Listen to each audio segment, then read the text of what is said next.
And what of the photographs? What do they tell us? On 3 separate occasions, our office asked NASA's Public Relations Department for every single picture of an astronaut on the surface of the moon, just during the maiden voyage of Apollo 11. Many duplicates were sent.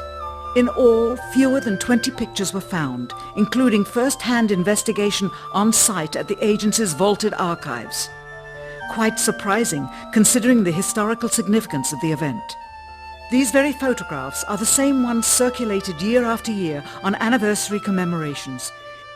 It is estimated that in just the first 60 minutes on the moon, motivated by the tenuous nature of the circumstances, many more exposures could have been expediently taken. Also surprising is the scarcity of photographs of the mission's chief pioneer, Neil Armstrong. The greatest achievement in human history, and of the man whose first step echoed around the world, dawning a new age of scientific enlightenment, there is only one full-body picture of him on the moon, besides this ghostly reflection. This one, taken by an automatic camera mounted on the side of the lunar module. Perhaps he feared liability should the whole conundrum later become unraveled. Perhaps he has forgotten that he attested to the authenticity of the event with his signature on this plaque engraved by the federal government.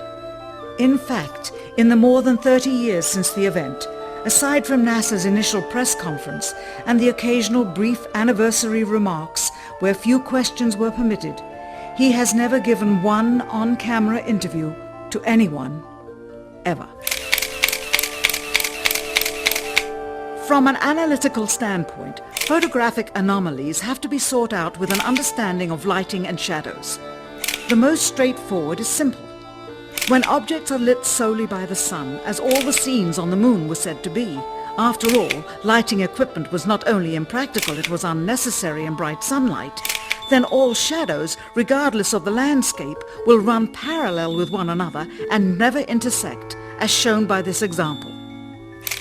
In these seldom-seen photographs, obtained from a rarely used auxiliary NASA archival site, it is clear that these scenes were lit with artificial light. These shadows, which are cast at different angles, are evidence that a second light source is being used. In addition, the sun would not cause an isolated hotspot like this, only an artificial light would. Again, intersecting shadows and another hotspot. And again. And again. It is simply impossible for this picture to have been taken with sunlight on the moon. Here, the shadows are shown to be as black as pitch. And yet here, completely in a shadow, the astronaut is lit up like a Christmas tree. How can this be? Or this, on the shadow side of the lunar module. In this magnification of an Apollo photograph, a rock, very likely a papier-mâché prop because of the crease here, is categorized with the letter C. In later releases of the same picture, the letter is gone, probably airbrushed out. Here a crosshair, which was burned directly into the image from the film plate and thus should always appear on top of the objects in the photograph, appears behind the object in this scene, clearly revealing a composite of 2 pictures into one. Someone apparently forgot to create a burn crater underneath the lunar module's 10,000-pound thrust engine, despite the fact that during ground tests there was a real concern for the vehicle falling into the hole the engine created as it descended. Here is a Norman Rockwell depiction drawn just 2 years earlier based on the latest specifications and scientific data. In these enlargements, it looks as though the lunar module was simply placed there, not even one speck of moon dust on the landing pod. As a result, all subsequent flights had to have the same discrepancy, which was explained away by the effect of no atmosphere. And what about stars? On the moon, with no atmosphere, they must have been quite a sight to behold. Yet there is seldom any mention of them, if ever, by any of the astronauts on any of the missions. Undoubtedly, creating a mural with all the constellations properly placed in the sky would have been virtually impossible to create accurately, much less realistically. A competent amateur astronomer would have been able to call attention to the slightest error in measurement.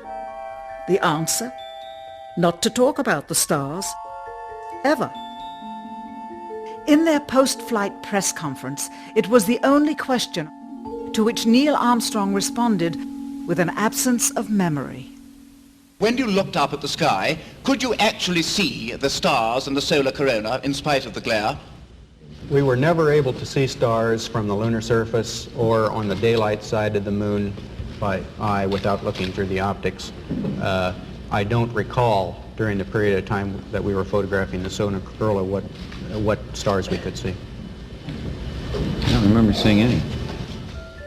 Years later, though, Michael Collins would remember seeing the elusive stars and wrote about them in expeditions to the moon.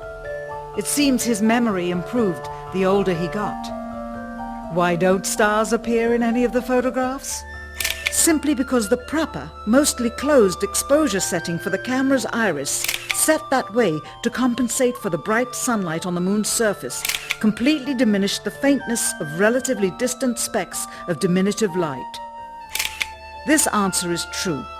It does not, however, explain why they never took any pictures of the stars by themselves, with an exposure setting perfect for them.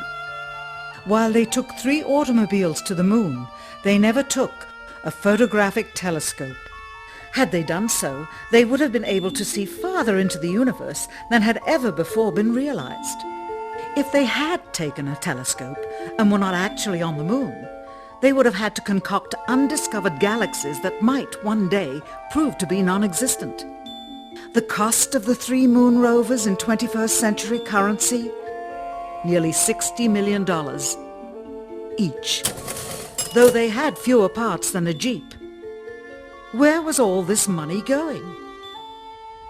Then there's the flag, blowing in the wind, at least twice, on the atmosphereless moon. We can only guess that most of the missions were staged inside for fear of possible aerial or satellite reconnaissance from an unfriendly nation. The backpacks, designed for 1/6 gravity, must have had the cooling systems removed to allow for movement without falling over.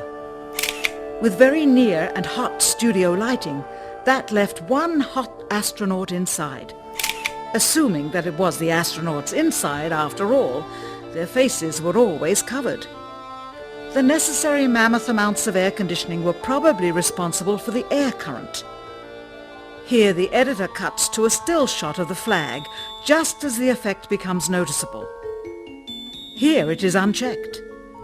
This rare clip, attained decades ago, was never re-released with the inevitable increase in experience and scrutiny. To demonstrate 1/6 gravity, a bouncy, floaty feel to the astronauts' movements would be similarly achieved with relative simplicity. Slow motion. You are viewing the scenes as they aired more than 30 years ago. Now let's look at them with the speed doubled. It becomes discernible that they are, in fact, in Earth's gravity, and are no more leaving the ground than they would on Earth.